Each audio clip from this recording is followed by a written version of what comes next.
Mes chers amis, bien bonjour. Contemporaine de la reine Victoria d'Angleterre, avec qui elle entame et elle noue une amitié qui va durer extrêmement longtemps, épouse de Napoléon III, d'origine espagnole et également à l'origine en 1853 de l'un des parfums les plus anciens de la maison Guerlain, l'eau de Cologne impériale, grâce à laquelle Pierre-François Pascal Guerlain obtient le titre de parfumeur breveté de Sa Majesté, Eugénie de Montijo, comtesse de Théba, est la dernière impératrice des Français, notamment du 19e siècle. Entre la cour de son époux, l'empereur Napoléon III Bonaparte, et les périodes d'errance au but de réguliers voyages de cette dernière, jusqu'à son exil au moment de la fin de la guerre entre la Prusse et la France, Eugénie est pourtant un personnage que certes l'histoire a tendance à oublier et qui est pourtant un personnage libre, haut en couleur et extrêmement moderne pour son époque et qui a énormément œuvré avec et dans l'ombre de son mari au cours justement du règne de ce dernier. Dans cet épisode, je vous propose justement de faire la connaissance de cette impératrice du Second Empire, dernière impératrice justement des Français et dont l'héritage est encore visible de nos jours, notamment à Biarritz où la Villa Eugénie est encore visitée, est encore présente, mais c'est également une impératrice qui nous a laissé énormément tant par son rayonnement, tant par sa générosité de cœur que par l'héritage justement qu'elle nous laisse et qui est peu connu et qui est elle-même mal connu et qui est pourtant un personnage haut en couleur, comme je l'ai dit, et très intéressant.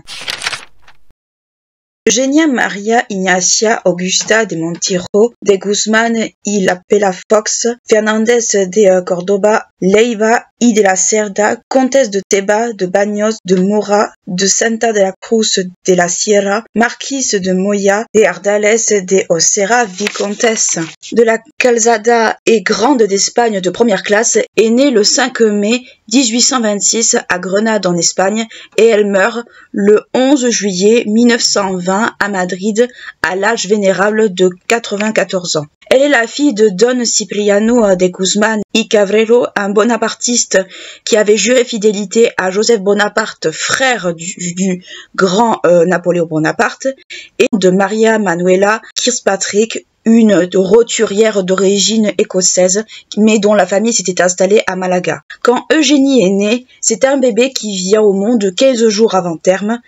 au sein d'un couple assez original dans sa composition. Son père est un noble bonapartiste et sa mère est ce qu'on appelait autrefois une roturière, ou c'est comme ça plus ou moins qu'on qualifiait les bourgeois, dont le mariage est célébré en 1817. Avec la reprise du pays par Ferdinand VII à la chute du grand empire de Napoléon Ier, Don Cipriano est assigné à résidence et il est extrêmement surveillé comme beaucoup de sympathisants bonapartistes de l'époque. C'est dans ce contexte que vient au monde leur première fille, Francisca, qui sera appelée Paca jusqu'à sa mort, le 25 janvier 1825, et un an plus tard naquit Eugénie. La venue de ces enfants fait le bonheur du couple, même si le couple connaît quand même quelques difficultés. Les deux fillettes sont élevées dans le culte de Napoléon Bonaparte, donc dans une ambiance très bonapartiste, et c'est Eugénie qui va être la plus sensible justement au récit de ce père bonapartiste qu'elle admire tant et qu'elle admirera jusqu'à la fin. En effet, son père lui raconte les souvenirs de ses combats, dont justement de cette période où il était fidèle à Joseph Bonaparte, mais également ce dernier transmet à sa fille ses idées politiques, mais il pousse également sa fille, et c'est quand même quelque chose d'extrêmement peu banal pour l'époque, il la pousse à avoir un esprit libre et un esprit assez ouvert, et il pousse également cette dernière à suivre ses idées. Cela montre une véritable complicité entre ce père bonapartiste qui aura toute l'admiration de sa fille jusqu'à la fin et qui va enseigner à sa fille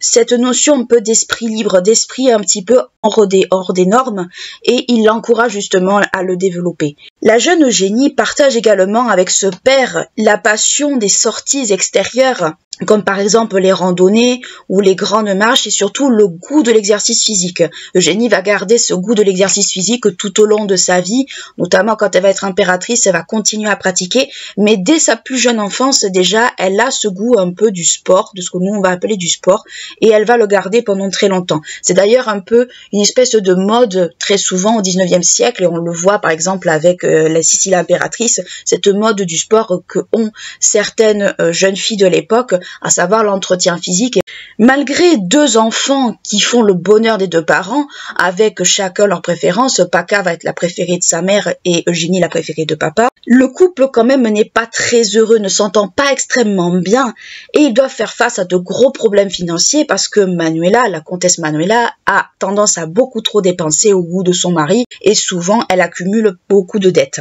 Toutefois, en 1830, Don Cipriano va avoir un petit coup de pouce du destin dans le sens où le roi Ferdinand VII cherche quelques soutiens et il doit faire face surtout à une crise de succession parce que, rappelez-vous, la période bonapartiste est une espèce d'interruption en Espagne justement du règne de Ferdinand VII et justement Ferdinand VII, pour avoir un peu plus d'appui, va chercher du soutien auprès de personnes dont il n'aurait pas eu, on va dire, l'idée d'aller voir de prime abord. Et c'est à ce moment-là, justement, que ce dernier va se tourner vers les libéraux, vers les anciens partisans de Bonaparte. Il va faire un petit peu le tour de un peu ses ennemis, entre guillemets. Et c'est justement à ce moment-là que le père d'Eugénie, Don Cipriano, va avoir un peu un ticket gagnant dans le sens où la famille va avoir un autre mode de vie que ce qu'ils ont connu déjà. Donc ça va être la fin de cette assignation à résidence que Don Cipriano et sa famille avaient pour avoir un mode de vie beaucoup plus, on va dire, beaucoup plus luxueux, enfin du moins vivre mieux que ce qu'ils ont connu jusqu'à présent. Donc la famille va s'installer à Madrid, donc centre un peu politique de l'époque, et le couple va mener une vie beaucoup plus riche, beaucoup plus intéressante, dans le sens où ils vont côtoyer les personnalités politiques, de l'armée, de la littérature espagnole, mais également française et britannique. Donc il va y avoir un mode de vie beaucoup plus luxueux, entre guillemets, pour la famille à cette époque-là, et un mode de vie beaucoup plus riche, ouvert à d'autres horizons, et justement, c'est ce qui va faire que la famille va prendre un plus en plus d'importance à ce moment-là. Toutefois, malgré cette amélioration de la situation de la famille, la mère d'Eugénie aime cette vie très mondaine et aime beaucoup dépenser, accumuler les dettes au goût de son mari, qui préfère mener une vie beaucoup plus simple, qui n'aime pas du tout ce genre de vie, et qui plus est, le père d'Eugénie, vu que la situation s'améliore, vu qu'il a des responsabilités qui vont se greffer, aura tendance un peu à s'absenter également de ce mode de vie mondain. En 1834, un autre événement va bouleverser la famille et notamment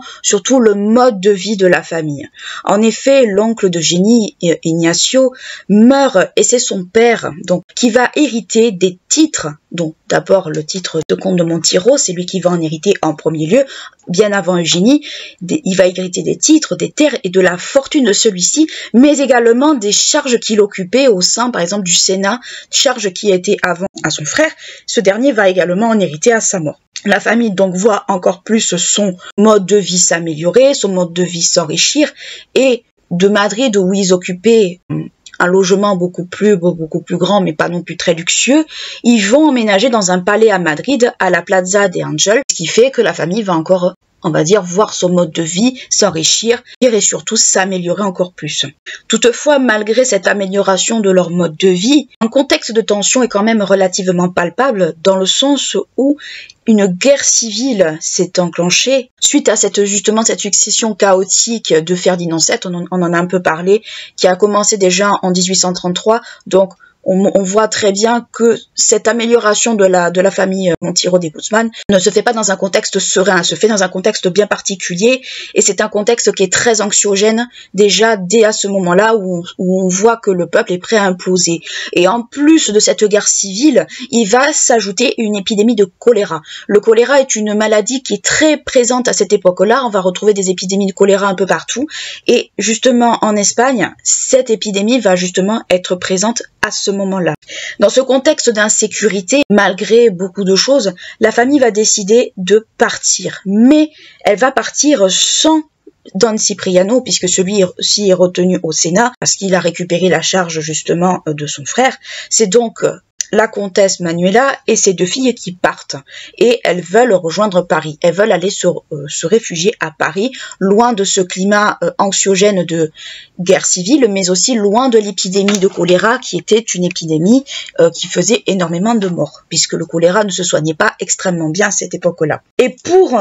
partir d'Espagne sans être remarquée, cette dernière va avoir une idée assez originale, puisque la famille va quitter, donc la famille, je parle de la mère et des 2 filles, elles vont quitter justement l'Espagne à bord d'un convoi de toreros avant d'arriver en France. Donc on s'imagine bien le périple qui a dû être le leur. Elles arrivent en France à Perpignan, et de Perpignan, elles vont mettre tout en œuvre pour pouvoir rejoindre Paris. Il faut bien comprendre que à ce moment-là, on est toujours en 1834, donc on imagine très bien que toutes ces données-là font que la comtesse veut mettre à l'abri ses enfants, et Don Cipriano est obligé de rester en Espagne, bon gré mal gré, si je peux dire ça ainsi, pour assurer ses charges, et la comtesse pense surtout à protéger ses filles, soit de débordements dus à la guerre civile, soit de l'épidémie, ce qui est totalement normal. Et à cette époque-là, la petite Eugénie n'a que 8 ans, du moins elle n'a pas tout à fait une dizaine d'années.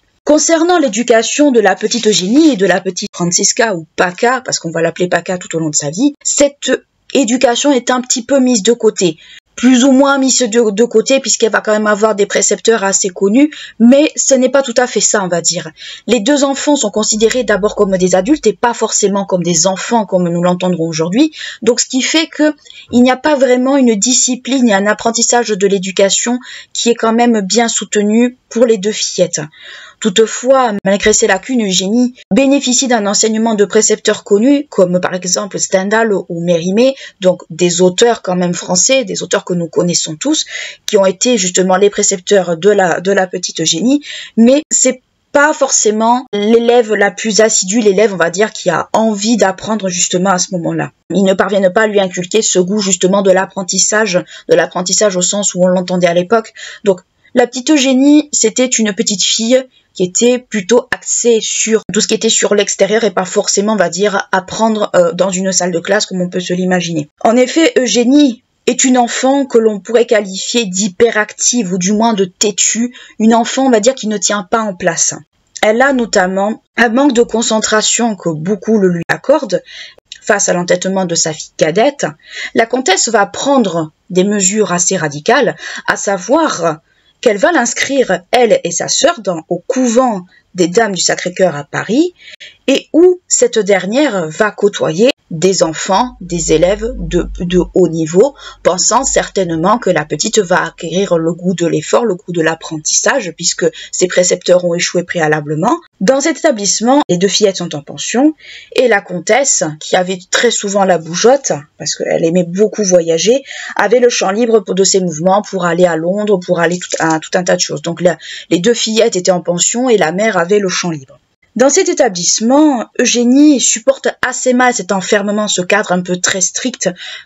entre guillemets, parce que ce n'était pas si strict que ça, ce n'était pas un établissement aussi sévère que sa mère certainement se l'imaginait, mais cela ne convenait pas justement à la petite fille. C'était une enfant très bavarde, donc une enfant, on va dire, qui n'était pas, on va dire, une enfant sage entre guillemets, et cette dernière avait beaucoup de mal à se taire, surtout pendant l'heure des repas. Donc on s'imagine bien les sœurs justement du Sacré-Cœur qui devaient un petit peu la regarder avec un regard noir, cette petite fille très bavarde qui était la jeune Eugénie à l'époque. Et c'est une enfant qui ne s'entend pas avec les autres filles de son âge, préférant la compagnie des adultes. Donc on voit que c'est une enfant qui a grandi au milieu des adultes principalement, et pas au milieu des enfants. Donc ce qui fait que c'est une enfant qu'on pourrait presque qualifier en décalage de ce qu'on pourrait dire de nos jours par rapport aux autres. Son père, qui connaissait très bien sa fille et qui connaissait le tempérament de sa fille, voit que sa fille n'est pas très heureuse dans ce couvent, voit à quel point elle n'est pas à son aise, décide tout simplement de l'inscrire au gymnase normal civil et orthosomatique, donc travaille le corps gymnastique, mais aussi tout ce qui est le bienfait du corps, bienfait du sport surtout, tout ce qui est autour du sport, et où cette dernière va pratiquer des exercices physiques, à savoir la natation et l'équitation. Natation qu'elle va toujours pratiquer plus à l'âge adulte. Mais son père l'inscrit là-dedans parce qu'il sait que sa fille a besoin de se dépenser et il sait qu'elle a besoin de bouger. Mais malgré tout, elle reste très réfractaire à la discipline. Donc ça reste une enfant qui est très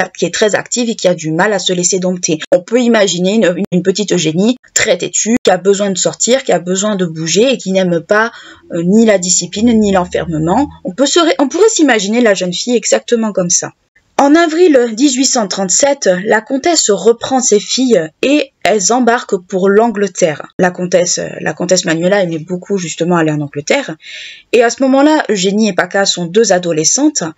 et la mère décide tout simplement de mettre en pension les deux adolescentes à Clifton pendant 3 mois, le temps qu'elles y restent. Puis elles rentrent à Paris, comme si ne rien n'était, si on peut dire ça ainsi, donc elles y restent un certain moment, mais voilà, la mère, on peut s'imaginer, s'apercevant que le couvent du Sacré-Cœur a du mal un petit peu à les canaliser, s'est dit, mais je vais les prendre avec moi et je vais les mettre dans une autre pension, on va voir ce que ça donne. L'année 1839 est une année particulièrement difficile pour la petite Eugénie, puisque cette dernière va connaître des moments extrêmement difficiles, à savoir qu'elle va perdre son père,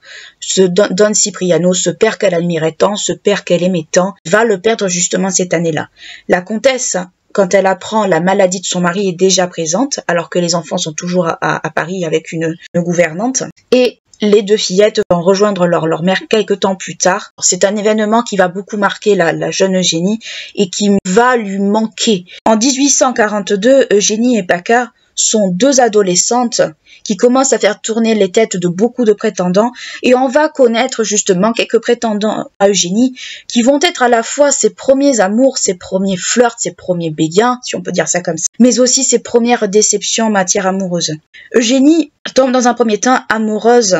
de Duc d'Albe, donc un jeune garçon, qui est décrit comme un jeune homme assez ténébreux, grave, mais à la fois très timide. Donc on imagine bien un peu le ténébreux de nos jours que nous connaissons, et pour qui Eugénie va avoir un amour quasi ardent, elle va être très éprise de ce jeune homme, et elle va lui écrire des lettres enflammées. Mais malheureusement pour elle, sa mère a un autre plan à ce niveau-là. Elle va décider tout simplement d'annoncer des fiançailles publiques entre ce jeune homme et Paca, blessant ainsi la jeune fille dont on peut se l'imaginer et mettant le jeune duc d'Albe un peu au pied du mur malheureusement. On voit que la préférence déjà de la comtesse pour Paca est déjà plus que marquée parce qu'un duc quand même ce n'est pas rien et que la petite Eugénie malheureusement va être un peu laissée pour compte sur ce coup-là et ce manque d'affection de la part de sa mère va être quelque chose qui va sérieusement lui peser pendant longtemps et c'est ce que du moins les écrits nous en témoignent. Ce manque d'affection justement va la rendre ce qu'on va appeler un peu mélancolique même et on dirait peut-être plus dépressive de nos jours mais ça va la rendre beaucoup plus mélancolique, beaucoup moins peut-être enjouée. Cette dernière va tromper son monde en affichant une espèce de masque un peu de comédie où elle va jouer le rôle de la séductrice pour montrer que certes elle n'est pas mariée mais elle flirte avec les jeunes hommes de son âge mais ne donne pas suite. Il faut bien s'imaginer cette jeune adolescente très éprise de ce jeune homme qui malheureusement s'est fait un peu couper l'herbe sous le pied par sa propre mère qui a décidé de le fiancer à sa sœur et qui est blessée en son fond intérieur. On peut se l'imaginer extrêmement bien. C'est peut-être pas forcément ce qu'il faut faire, mais on peut tout aussi bien s'imaginer l'état d'esprit de la jeune fille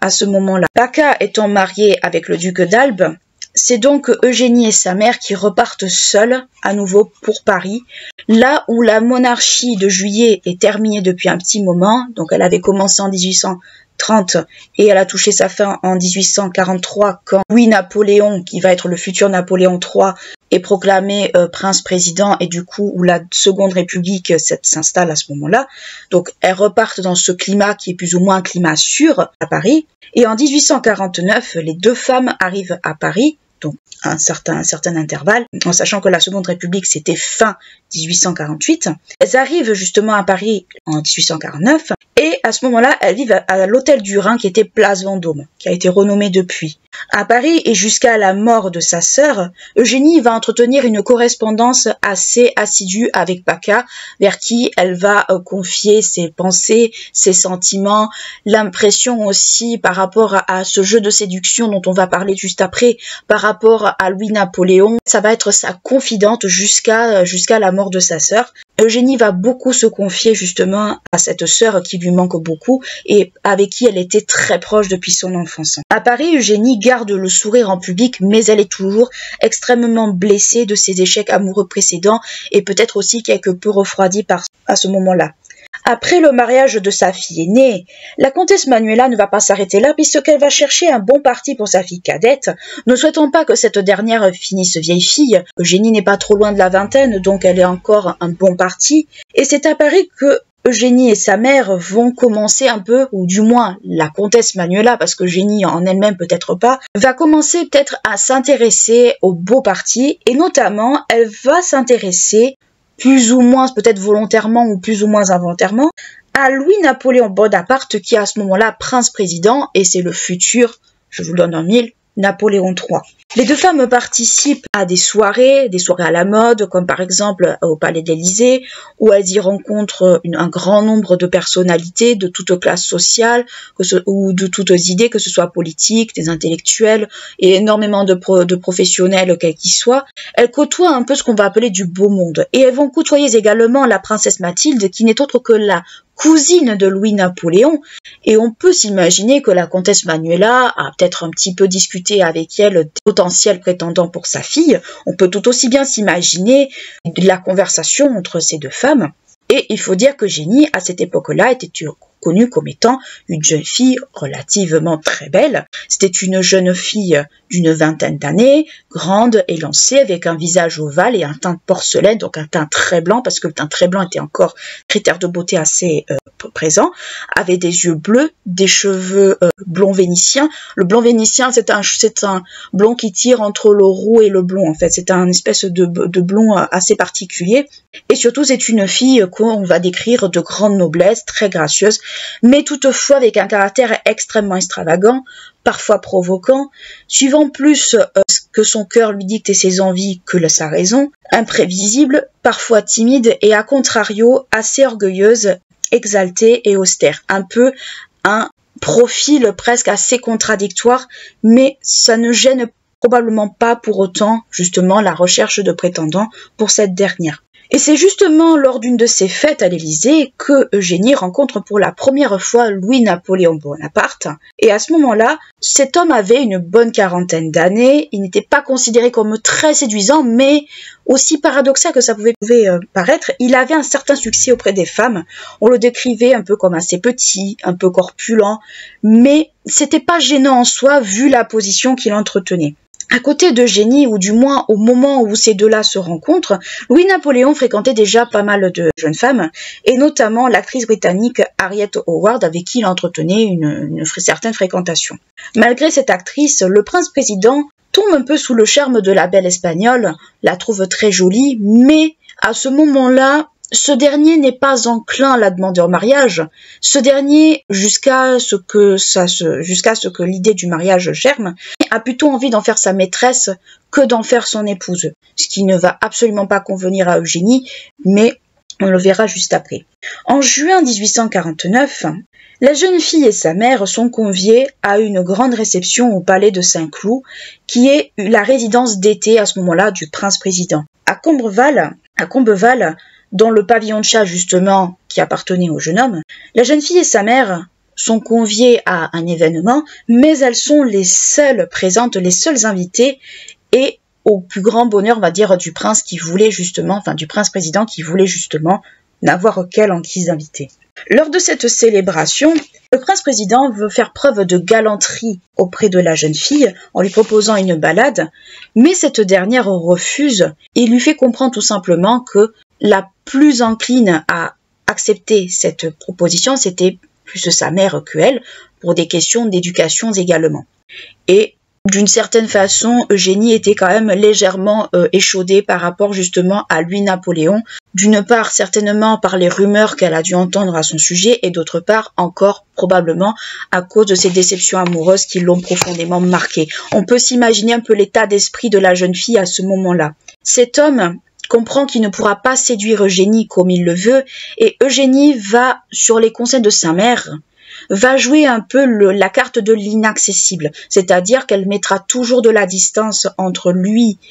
et elle, dans le but un peu de se faire désirer et dans le but de montrer qu'elle ne lui cédera pas aussi facilement qu'il le veut. Et surtout, il faut comprendre une chose, c'est que la mère d'Eugénie a envie de précipiter sa fille dans les bras justement de Louis-Napoléon, mais elle ne veut pas la précipiter au sens où elle veut l'y jeter carrément dans les bras. Comme je vous le dis, sa mère va lui inculquer une espèce de stratégie de séduction que cette dernière va suivre, mais sa mère a de très grandes ambitions par rapport à sa fille, et surtout sa mère la voit comme la nouvelle présidente, ou du moins l'épouse du président, justement à ce moment-là. Sa mère a de très grands projets pour sa fille, et notamment ce projet-là. Elle la voit un peu comme la nouvelle First Lady, comme on pourrait l'appeler aujourd'hui, de la Seconde République. Toutefois, malgré ce contexte un peu de légèreté, de séduction qu'il y a entre Eugénie et Louis-Napoléon, il reste quand même un climat assez anxiogène à Paris, dans le sens où à Paris, comme en Espagne, comme nous l'avons vu, une épidémie de choléra est alors présente, et du coup ce qui va se passer, c'est que vu le danger de cette maladie et vu le contexte, les deux femmes décident de partir pour l'Espagne, puis elles vont aller en Angleterre, et puis elles vont revenir quelquefois en France, à Paris. Elles vont beaucoup voyager en attendant justement que cette épidémie passe, mais les deux parties, donc Eugénie et Louis-Napoléon, vont continuer à se voir quand les deux femmes seront présentes à ce moment-là. Ce petit manège va durer jusqu'en 1852. Durant les périodes justement où elles sont présentes, Louis-Napoléon et Eugénie se voient, mais ce dernier fait attention à ce qu'il fait parce qu'il a bien compris qu'il ne pourrait pas faire d'Eugénie ce dont il a envie. Et à côté de cela, il va y avoir une idée qui va également germer, à savoir la question du mariage. Ça ne va pas être entre Eugénie et Napoléon à ce moment-là, mais ça va être surtout autour de Louis-Napoléon lui-même, puisque Louis-Napoléon a déjà une bonne quarantaine d'années, il n'a jamais été marié, il n'a pas d'enfant, du coup, il n'a pas d'héritier, du coup, sa légitimité pourrait être remise en cause si, justement, il n'a pas engendré d'héritier. Donc, ce qui va se passer, c'est que, même si ces deux-là se fréquentent, à côté, on va chercher des alliances pour rasseoir la légitimité de ce dernier. De plus, la relation avec Eugénie n'est pas très encouragée par son entourage, et pour ne pas dire qu'elle est extrêmement mal vue et pas très appréciée. Donc, l'entourage de Napoléon, ce qu'ils vont tenter de faire, c'est qu'ils vont chercher pour légitimer justement la place de Louis-Napoléon en tant que prince-président, ils vont commencer à chercher une épouse dans les cours européennes, principalement des princesses de préférence, mais malheureusement, ça va échouer de partout. Personne ne veut se marier avec lui, tout le monde est bloqué, personne ne veut se marier avec cet homme-là qui a déjà une bonne quarantaine d'années et qui malheureusement ne fait pas forcément envie à tout le monde et qui n'est pas, malgré le fait qu'il ait séduit beaucoup en France, n'est peut-être pas vu comme un grand séducteur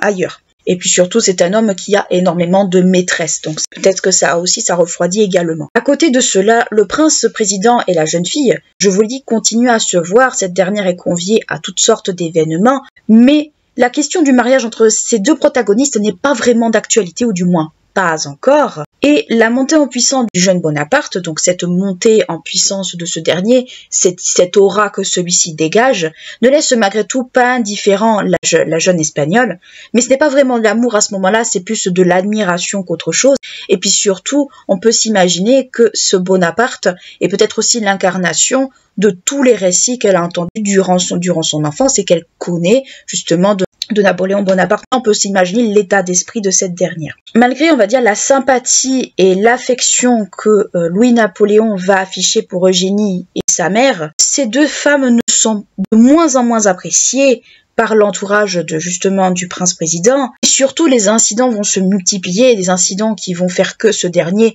va devoir afficher très clairement sa position. Et l'un des incidents qui va être le plus déterminant, ça va être aux Tuileries, lors d'un événement où Eugénie et sa mère se voient refuser de la part de l'épouse du ministre de l'Éducation, Hippolyte Fortoul, qui refuse catégoriquement que les deux femmes s'assoient sur la même banquette qu'elle. On peut s'imaginer l'affront déjà qui a été fait à Louis-Napoléon, on peut s'imaginer très bien que cette scène n'a pas du tout plu à ce dernier, et ce dernier a tout simplement décidé d'installer la jeune Eugénie et sa mère juste à côté de lui pour montrer qu'elles ont le droit d'être là et que si vous n'êtes pas content, c'est la même chose. Il montre très clairement sa position vis-à-vis de ces deux femmes et de l'importance qu'il leur accorde. On s'imagine très bien à ce moment-là qu'il est temps de faire quelque chose et il est temps que le jeu un peu du chat et de la souris entre ces deux-là s'arrête. Et cet événement va précipiter justement l'idée que ces deux-là doivent se marier. Le 15 juin 1853, le prince-président demande la main d'Eugénie à sa mère par lettre. Il demande officiellement la main de la jeune fille, justement, à sa mère. Et sa mère, on peut imaginer, est aux anges. Sa fille va devenir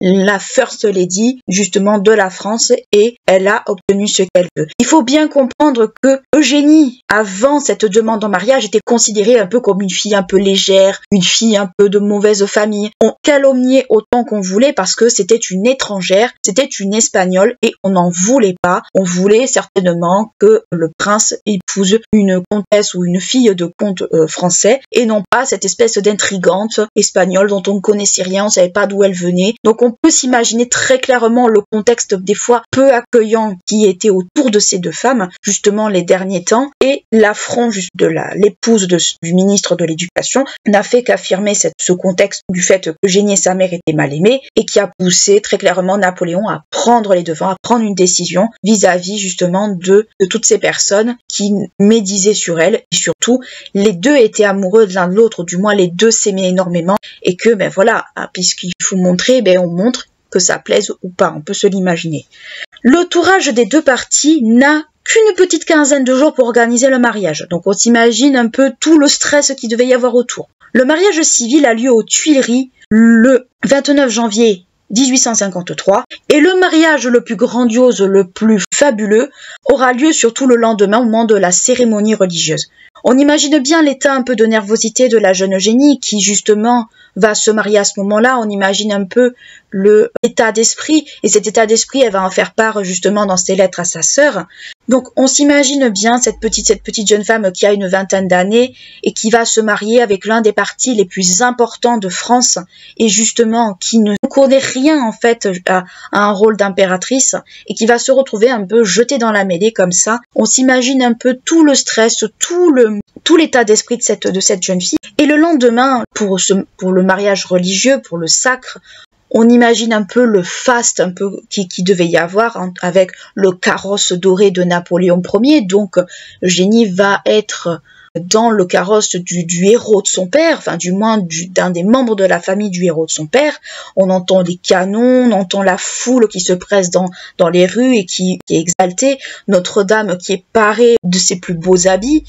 Louis-Napoléon qui est habillé en uniforme militaire, et Eugénie qui porte une robe somptueuse, magnifique, une robe avec une queue de velours épinglée de blanc, avec un corsage parsemé de pierres précieuses, notamment des diamants, un diadème de diamants et de saphirs, donc des parures très luxueuses, avec toutefois une petite originalité, à savoir les fleurs d'oranger sur le front, donc qui était un symbole de pureté. On imagine bien Eugénie à ce moment-là, quand elle se marie, l'état d'esprit